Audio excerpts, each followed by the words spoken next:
Bonjour et bienvenue, moi c'est Electron et une fois n'est pas coutume, regardez aujourd'hui la trotte elle est déjà déballée, on est sur un monstre à moins de 800 € et quand je vous dis un monstre, c'est simplement pour moi l'une des trottinettes les plus puissantes, la moins chère du marché et vous allez voir qu'on annonce des specs de malade sur cette trotte qui va être complètement dingue. Donc dans cette vidéo on va tout voir. Dans un premier temps on l'épluche, on regarde le degré de finition, on regarde surtout ses spécificités, on fait le tour de la machine, je vous montre tout ce que j'ai reçu avec parce qu'elle est full fournie en accessoires. Et puis après, on l'emmène rider pour tester sa puissance, son confort, sa tenue de route, son freinage. Et à la fin, on fait un bilan des plus et des moins de cette trottinette que j'ai trouvée sur le site de Geekbring. Elle s'appelle la Boyda Q7 Pro Max. Et regardez, elle est juste là et elle a été fournie avec tous les accessoires que je vais vous énumérer. Je vais tout vous raconter de toute façon, hein. Avant que la vidéo ne commence, foncez vous abonner, activez la petite cloche et on est parti pour la présentation de cette magnifique trottinette. Alors, on est parti avec déjà les accessoires que j'ai reçus. On reçoit la machine avec 2 chargeurs. Petit inconvénient, on a ici un adaptateur à chaque fois parce que ce sont des prises US. Alors moi, déjà, j'ai bricolé un petit peu parce que j'ai pas envie de me casser la tête. Vous voyez que j'ai fait des petites modifications. Comme ça, je passe déjà en prise Europe sur un de mes 2 chargeurs. Voilà, ça c'est fait. C'était le défaut, on va dire, entre guillemets, même si c'est pas grand-chose, majeur que j'ai pu découvrir au déballage. Ce que j'ai, par contre, ultra apprécié. On a la petite boîte à gants qu'on pourra mettre sur le devant de la colonne. On va avoir ici l'accessoire support de téléphone. On a une pompe, clairement cheap. On va pouvoir laisser le petit antivol. Mais alors franchement, ça c'est pas un truc auquel il faut avoir une grande confiance. Hein. Ça permet à la limite de mettre des accessoires, d'accrocher son casque et de garder le tout à vue parce que ça se coupe avec une pince. Là, c'est les petits. Ici, on va avoir le deuxième petit adaptateur qui va avec le chargeur. Bah, vous voyez, il y en a même trop. Un 3e adaptateur. Donc grâce aux adaptateurs, hein, il n'y a vraiment aucun problème. Vous mettez ça, tac, ici et vous branchez directement sur une prise Europe. Vous n'êtes pas obligé de faire ma modification. Mais j'avais envie d'avoir un truc qui prend un petit peu moins de place.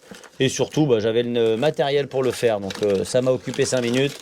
J'ai trouvé ça rigolo. Voilà, l'avantage de cette petite sacoche, c'est qu'elle permet de balader le chargeur, le goûter ou un petit peu d'outillage. Un petit coup de clean, hop là, on passe sur la trotte et honnêtement, on va être refait déjà rien que les pneus. Juste splendide. On est sur des pneus en 10 pouces 4 de large, c'est très très beau. Structure clairement typée route. On en est là, donc on descend bien entendu sur le moteur. Moteur bien puissant puisqu'on nous annonce 1600 watts dans la roue arrière et 1600 watts dans la roue avant. On a un total de 3200 watts de puissance et une machine qui débridée sur route fermée peut atteindre les 70 km/h. Je vais tout de suite démarrer la trotte pour que vous puissiez voir. Voilà, avec la carte NFC, ça s'allume tout seul. Allumage des lumières. Parce que je voudrais vous montrer tout de suite le design et la signature lumineuse. Gros spot sur la partie avant. On descend avec un arc-en-ciel lumineux sur le latéral droit. Des LED sur la partie arrière qui font également feu stop. Et là j'ai allumé les warnings. On a également des clignotants bien visibles. Signature lumineuse validée. On est sur un bras oscillant arrière avec un gros amortisseur. Sur la partie avant, on a une petite fourche avec de chaque côté des suspensions. Petit garde-boue sur la partie avant. Le même pneu qu'à l'arrière, le même moteur qu'à l'arrière. Très belle finition. Frein hydraulique sur des disques en 160 mm. À l'arrière, on a également un gros garde-boue. Et pour ceux qui voudraient rider assis, vous l'avez remarqué, on va avoir une grosse selle suspendue. Bien entendu, si vous ne voulez pas de cette selle, aucun problème. Vous dévissez les 4 vis qui sont ici, vous la retirez, et puis voilà. Ici, vous allez vous retrouver avec de la place sur le deck. J'en profite pour vous montrer le système de pliage. De l'autre côté, je vais avoir une petite sécurité. Alors, dans un premier temps, je décroche, et ensuite, j'appuie sur la sécurité. Là, la machine s'auto-lock quand on ferme. Et pour remettre la machine en position de ride, j'ai claqué la première sécurité et je referme ici. Avant de remonter et de vous montrer le guidon, je précise, ici dans le deck, on a une très grosse batterie. 52 volts, 28 ampères-heure. Ça veut dire quoi? Ça veut dire 100 km d'autonomie en roulant à 25 km/h. Largos, vous êtes à plus que ça.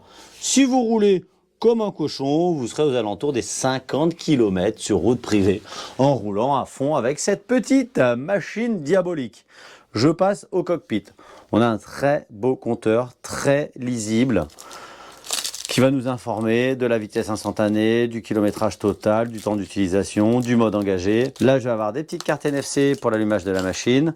On voit les commandes de frein hydraulique, très propres, très jolies. Là, on va avoir commande de clignotant avec rappel d'allumage. Ici, c'est les lumières. Et là, un klaxon ultra puissant. Côté droit, on va avoir des commandes d'allumage, d'extinction de la machine qui sont reprises ici. Hein, vous voyez, le bouton 1, 2, 3, 4, 5, il est ici 1, 2, 3, 4, 5. Grâce à ça, on va pouvoir rentrer dans les menus. Brider sa trotte à 25 km/h, ça va être obligatoire. Alors là, c'est le cas. Regardez, j'ai bridé la trotte à 25. Alors normalement, hein, si on pousse la législation, en théorie, je ne devrais pas pouvoir débrider ma trotte aussi facilement. Regardez, un petit appui long ici. Et hop, là, il y a un logo qui a disparu. Et je me retrouve avec une trotte qui va envoyer un peu de steak. Hein. Elle nous annonce 70 km/h débridée. Alors, on joue pas à ça. Je la bride. Hop, je la passe en bimoteur quand même. Pour le bimoteur, regardez, ça se passe ici. Hop, je peux mettre que la roue avant, que la roue arrière ou les deux. Et ici, avec le D, je vais pouvoir changer les modes 1, 2, 3. Et là, on a le choix éco, confort ou sport. Là, ça va être la niaque. Tarif imbattable de 799 € sur le site de Geekboeing, dont les liens seront en description et dans le premier commentaire. Eh bien voilà pour le tour de la machine. Ce que je vous propose maintenant, c'est de l'emmener rider pour tester sa puissance, son autonomie et puis pour faire le tour des plus et des moins de cette machine. Allez, c'est parti. Allez, on est parti aujourd'hui pour un test assis. Le mode, il est où? Il est là, le mode. Hop là, c'est parti.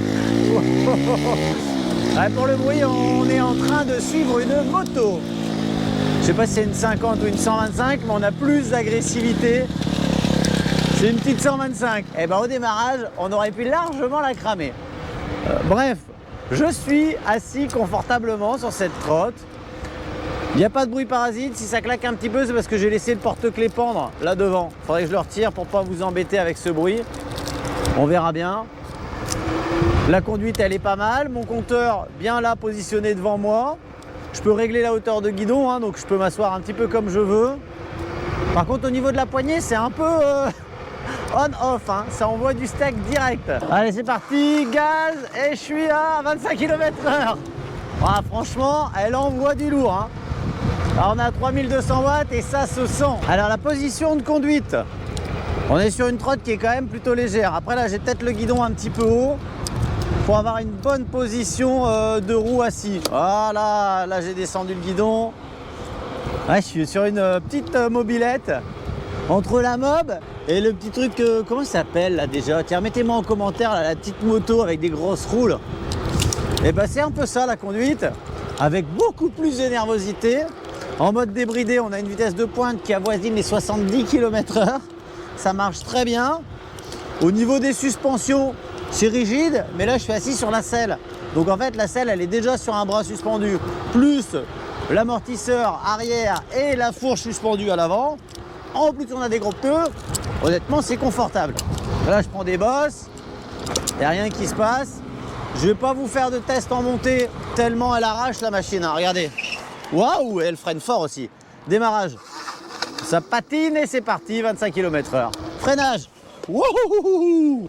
Alors pour le freinage, là j'ai dû mettre 2,30 m, mais j'étais trop sur les bras. Du coup en fait j'ai délesté l'arrière et elle s'est levée un peu sur la partie arrière. Par contre, comme on a des freins très puissants mais aussi très précis, j'ai largement pu doser mon freinage et en fait j'ai géré mon stoppie, ma roue avant quoi. J'étais sur la roue avant, ouais. Non, elle va très très bien. Moi j'avais peur hein, parce que le châssis il fait un peu brut quand même de décoffrage. En même temps, à un petit budget comme ça, on se doute bien qu'on va pas avoir une finition de malade mental. Mais à la réalisation et à l'essai, bah, on se trouve avec un truc plutôt cool. Regardez, là je vais me sauter la petite bordure et derrière, hop, j'attaque une courbe. Voilà, je suis dans l'angle, ça se positionne bien malgré les pneus neufs. Ressorti, oh là là là là, et là c'est à l'arrêt devant, gros freinage. Et on y va. Ouais, c'est joueur, hein. C'est très joueur, presque trop. Elle est super rigolote. Elle se prend pas au sérieux, mais en même temps, elle en a sous le capot et ça c'est bon ça. Niveau signature sonore, j'ai presque envie de dire qu'on n'en a pas. On a juste un petit peu le bruit des pneus, mais comme c'est des pneus route sur le macadam, j'entends quasiment pas les moteurs. J'ai un petit Larsen au freinage. Ah là là là là là là. Franchement, elle s'emmène très bien, elle est super réactive. Bon, la colonne, elle est assez souple, hein, donc c'est une trotte sur laquelle il faudra rester concentré, surtout si vous roulez un petit peu fort. C'est pas avec cette trotte là qu'il faudra lâcher le guidon parce que vous risquez de manger le macadam. Alors clairement celle-là on va la mettre dans la case de la puissance. Puissance tarif. Vous ne trouverez pas aussi puissant si peu cher.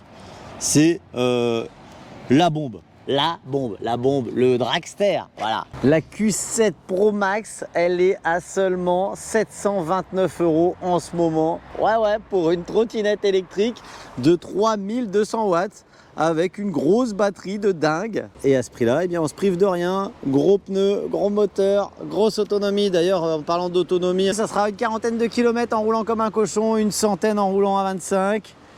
Grosse pote, celle pour ceux qui veulent, moi personnellement je vais la retirer et puis voilà. Alors peut-être faire gaffe un petit peu aux infiltrations, pas rouler sous la tempête avec ce genre de trottinette, mais voilà, on est bien, on peut se régaler et surtout on peut suivre les copains qui ont des grosses machines avec ce type de trotte. Voilà, merci d'avoir passé un bon moment avec moi, n'hésitez pas à liker, à partager, à vous abonner si ce n'est pas déjà fait. Je vous mets les liens qui vont bien en description et dans le premier commentaire. Je vous dis à bientôt les amis et surtout bon ride.